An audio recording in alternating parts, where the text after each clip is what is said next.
ये कहानी एक छोटे से पहाड़ी गांव की है जो ऊंची ऊंची पहाड़ियों और घने जंगलों से घिरा हुआ था।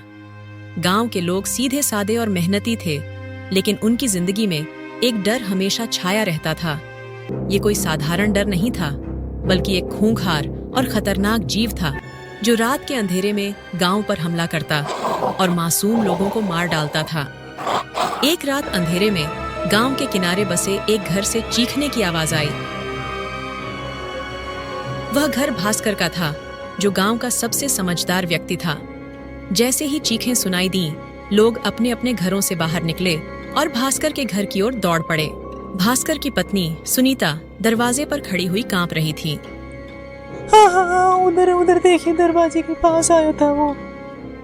वह यहाँ आया था, मैंने उसे देखा था। भेड़िया हमारे घर के अंदर आया था। लोगों के बीच फुसफुसाहट शुरू हो गई। यार, ये कैसे हो सकता है? भेड़िया भास्कर के घर के अंदर कैसे आ सकता है? और भास्कर दिखाई भी नहीं दे रहा है। वह कहाँ है?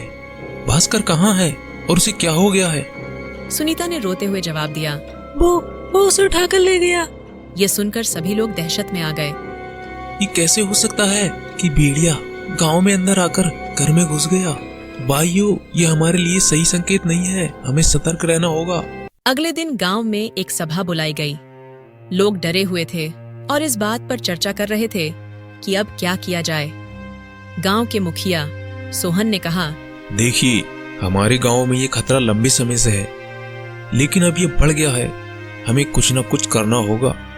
हमें मिलकर इस भेड़िए का शिकार करना होगा, वरना इसी तरह ये भेड़िया हमें मारता रहेगा। एक युवा लड़का संजय, जो बहुत साहसी और बुद्धिमान था, उसने कहा, मैंने सुना है कि ये कोई साधारण भेड़िया नहीं है। मुझे शक है कि ये एक श्रापित इंसान है जो रात के अंधेरे में भेड़िया बन जाता है। हमें इस रहस्य को सुलझाना होगा। अर्जुन ने कुछ विश्वसनीय गांव वालों को अपने साथ लिया और रात में भेड़िए के छिपने की जगह की तलाश शुरू की। एक रात संजय और उसके साथी गांव के एक किनारे पर छिप जाते हैं। दोस्तों, आज देखते हैं ये भेड़िया कहाँ से आता है और फिर कहाँ गायब हो जाता है।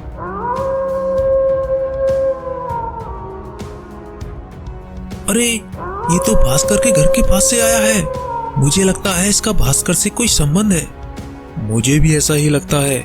चलो इसका पीछा करते हैं।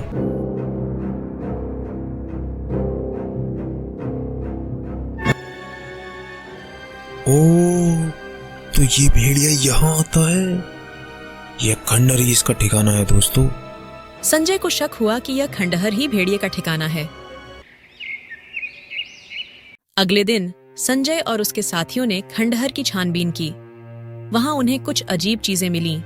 पुराने कपड़े, कुछ इंसानी हड्डियां और एक प्राचीन किताब। यह तो कोई प्राचीन मंत्रों की किताब लगती है। शायद यही भेड़िए के श्राप से जुड़ी हो। किताब को देखकर संजय समझ गया कि ये भेड़िया कोई साधारण जीव नहीं है, बल्कि एक इंसान है जो किसी श्राप के कारण भेड़िया बन जाता है। मुझे अब इस रहस्य को गहराई से समझना होगा। संजय ने गांव के पुराने पुजारी से सलाह ली। पुजारी ने उस किताब को देखकर बताया, ये एक प्राचीन श्राप की किताब है जिसे कई साल पहले किसी तांत्रिक ने गांव पर डाला था। वह तांत्रिक गांव के ही किसी व्यक्ति से बदला लेना चाहता था और उसने उस व्यक्ति को भेड़िए का श्राप दे दिया था। अब वह व्यक्ति हर पूर्णिमा की रात को भेड़िया बन जाता है और गांव के लोगों पर हमला करता है।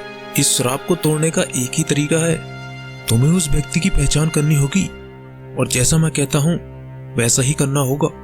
लेकिन ये बहुत खतरनाक काम है।